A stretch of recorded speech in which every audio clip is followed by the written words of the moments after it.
السلام عليكم طلاب وطالبات الصف الأول ابتدائي، شلونكم؟ يا رب تكونون بخير. اليوم درس جديد، درسنا راح يكون بط وطيور.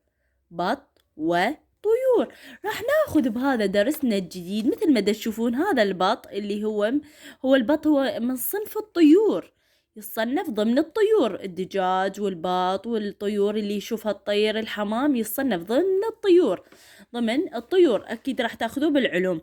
عندنا راح ناخذ حرف جديد، حرف الطاء. ط صوته ط ط ط ط.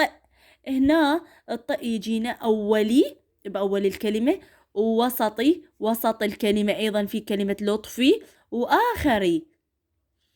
عندنا هذا درسنا بط وطيور. بط وطيور. راح اقروا وياي: بط وطيور. الطو هنا عليها ضمة، فاللي فضتها طيور. طيور. طارق يقول. طارق يقول. ط الط هنا عليها فتحة، تنقري ط ط ط. عليها ضمة عليها ضمة عليها كسرة، من تاخذوها إن شاء الله تصير طي. هسه عليها فتحة. طارق. طارق يقول. طارق يقول. في دارنا. في دارنا بط. في دارنا بط. في دار لطفي وز. في دار لطفي وز. يقول بط وطيور مثل ما تشوفون. طارق يقول في دارنا بط، إنه إحنا ببيتنا بط. في دار لطفي وز، عند لطفي وز، مثل ما تشوفون هذه الأوزات البيضة الحلوات.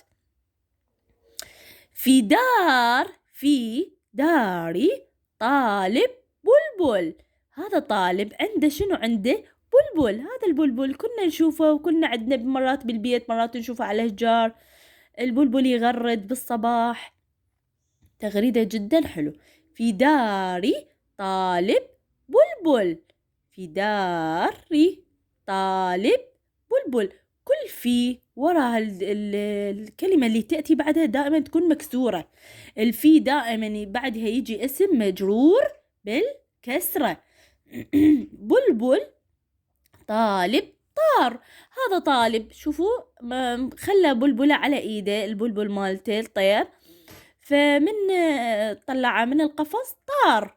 فدا يقول لنا بلبل طالب طار. ليش؟ لأن طلعه من القفص، وما يصير يطلع البلبل من القفص، لأن أكيد يروح يحب الحرية. فهذا درسنا لهذا اليوم. راح أقرأ: بط وطيور. بط وطيور.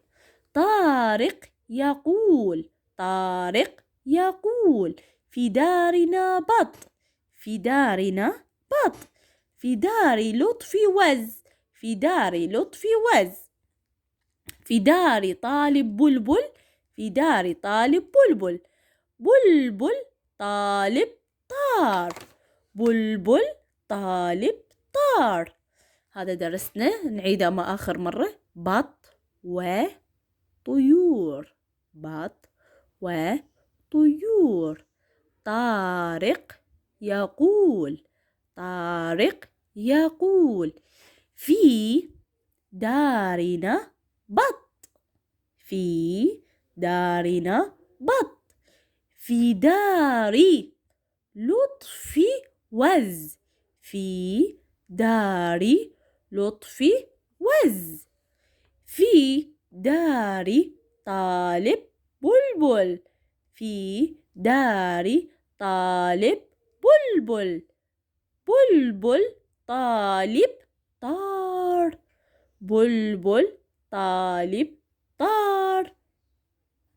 هذا درسنا لهذا اليوم، أتمنى تستفادون منه. طبعا بط هو مقطع واحد، وهو مقطع واحد. طيور مقطعين. طو طبعا الطو هاي وحدها. طيور أيضا مقطعين.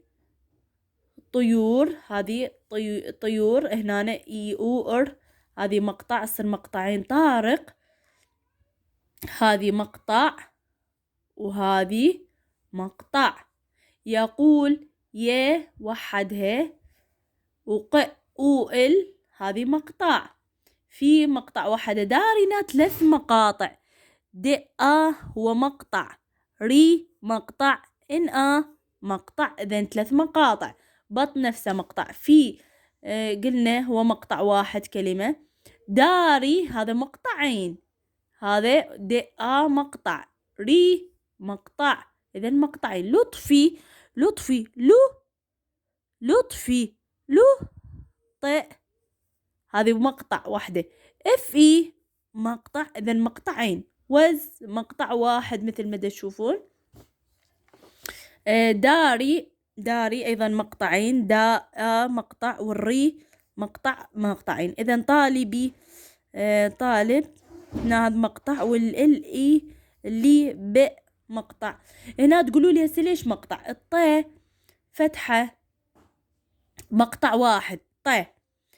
أيضا وياها لي مقطع، وياها الب جت وياها صارت مقطع واحد.